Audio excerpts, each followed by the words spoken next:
Who is the mother of Barney's daughter? How did Marshall save the planet? Why did Tracy get sick? Stay tuned to finally get the answers to all your burning questions from the show. Hi, I'm Clive. Let's go!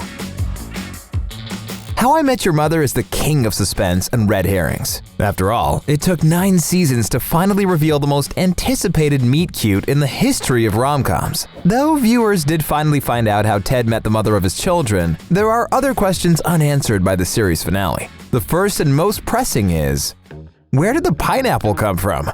In episode 10 of the first season, Ted wakes up to discover that his bedroom contains 2 new additions, a woman and a pineapple. Though he later manages to piece together how he met this unknown lady, the origin of the pineapple remained inexplicable. In true How I Met Your Mother style, it took several seasons to finally get an answer. And to add insult to injury, this came in the form of deleted scenes available only on DVD. So those of us watching on CBS or streaming never knew the truth, until now.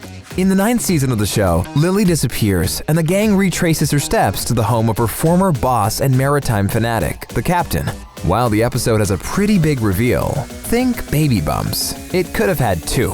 In a 1-minute-long deleted scene, the entire history of the pineapple is explained. While leaving the captain's home, Ted spots a pineapple outside. When he asks the captain about it, he's told, oh, it's an old sea captain's tradition. What's with the pineapple? Oh, it's an old sea captain's tradition to put a pineapple on your porch as a symbol of hospitality. I keep one here and one outside my townhouse in the city.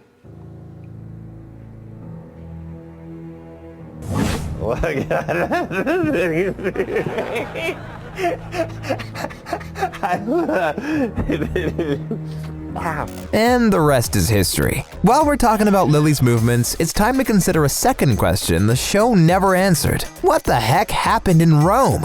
In an unexpected twist, the captain asked Lily to move to Rome for a year as his art consultant. Though this was a major life-changing decision for Lily, it was also a golden invitation for her to live her dream, if only for a year. Lily's hesitancy to go is fueled by unfounded dread that it'll mess up Marshall's career. But once it's clear that this isn't actually a problem, the family jets off to live la vie belle in Rome. Except, what on earth do they do there?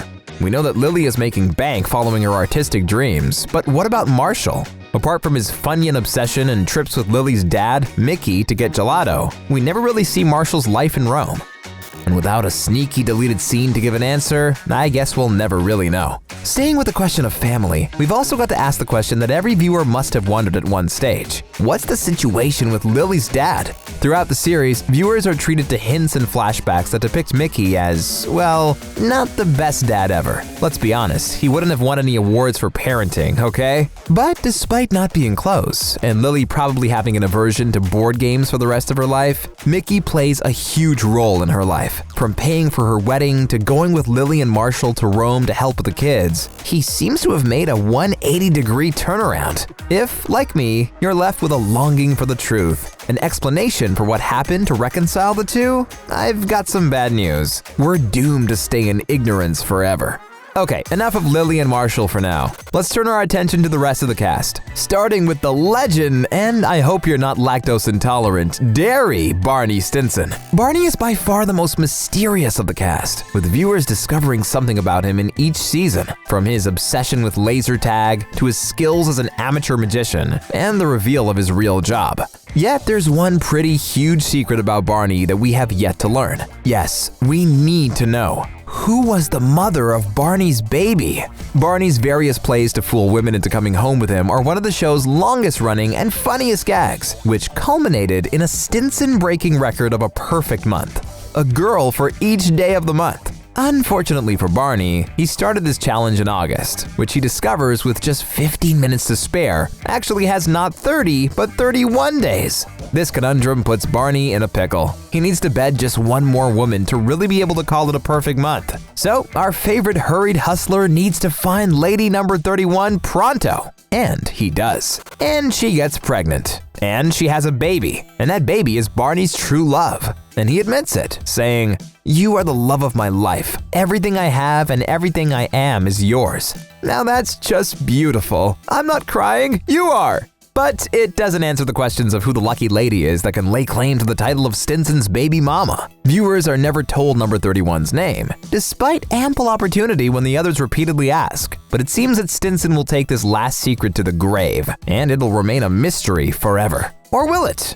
Spoiler, yes, it will. Through another deleted scene. Come on, guys, really? We see a lady who might be the elusive number 31, but we still don't know her name or story. I guess some mysteries are meant to stay unexplained. This brings us to our next burning question. How did Marshall save the planet?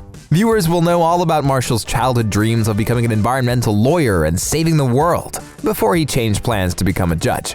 Though we see in Season 7 that the job was definitely not at all as he imagined it. He may have had envisioned a little less cake and limbo dancing. Marshall still manages to win a big case against a hokey corporation, leading him to realize, out loud, thank goodness, that he's going to save the planet. Future Ted confirms this in voiceover with the statement, and kids, as we know now, they did.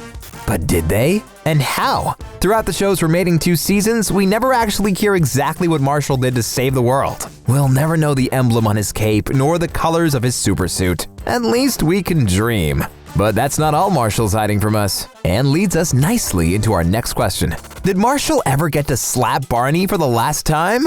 Way back in Season 2, the gang wanted to go to the mall, except that Robin was being really weird about it and obviously hiding something. While Marshall and Barney discuss Robin's awkward hesitation to go to the mall, the slap bet is born. The rules are simple. Whoever correctly figures out Robin's past gets to slap the loser as hard as possible. After we learn about Robin's shocking teen pop past as Robin Sparkles, Marshall is awarded the ultimate prize of a pass to slap Barney 5 times. While this was later extended to 8 slaps, each one was meted out with alarming force and precision, with the 7th landing on Barney's cheek in the series' penultimate episode. But what about number 8? Okay, I know this is frustrating, but bear with me. We have more questions. Next up, why did Ted wait so long to marry Tracy? Maybe it's because of the 9-year build-up to their meeting that fans were so frustrated that Ted and Tracy took their sweet time to actually tie the knot. 7 years, 2 kids, and 2 proposals were all it took for the couple to officially become Mr. and Mrs. But why the wait? One of Ted's quirks is his romanticism and the accompanying whimsical desire for a fairy tale life. This is the man that stole a blue French horn for Robin on their first date, and later hired a band to serenade her with blue instruments, okay? He is the king of romantic gestures. So why did he need to ask Tracy to marry him twice? The first engagement of 5 years ended up nowhere, forcing Ted to ask her to marry him the following Thursday and finally sealing the deal. But before we allow ourselves a moment of aww, there's more investigation to be done. We have several more questions about the mother, and you better hold on to your seats because things are going to get deep. Fans the world over were somewhat distraught to discover that the legendary mother, who inspired 9 seasons of epic tales and equally hilarious fails, was no longer alive. Not only did this unexpected twist blindside many viewers and depress many more, it was made all the more unbearable by being shrouded in mystery. This forces us to ask, what illness did Tracy have? We know that she died 6 years before the final episode, but will we ever have closure and discover what illness robbed Ted of his wife? Sure, it could be argued that that's somewhat irrelevant to the plot as a whole, but we need to know these things, guys. One of HIMYM's longest running and probably most random sideline was the gang's search for their doppelgangers. Throughout 9 seasons, we saw them all. Lesbian Robin in her tasteful plaid lumberjack outfit, and mustache Marshall, who smiled at us from a poster on the back of a bus. We ran into a corseted stripper Lily and a long-haired Mexican wrestler Ted before finally meeting Barney's brunette counterpart, Dr. John Stangl. Every member of the team had an unbelievable and sometimes inconceivable look-alike. Well, almost everyone. So we have to know, did Tracy ever have a doppelganger? We'll never know. Despite hours of internet searches and binging on deleted scenes, the question remains unanswered. So naturally, we turn to fan theories. In the most promising option out there, YouTuber John Solo points out that the entire show is narrated from Ted's perspective, and so might be affected by his perception. Because of this classic literary technique, it could just be that Ted himself never found Tracy's doppelganger. Not only does this mean that she may actually exist, but that she might also still be out there somewhere, waiting to be found. Do you have any other questions we missed? Let us know in the comments below. And don't forget to subscribe for more awesome content. When I get sad, I stop being sad and be awesome instead. True story.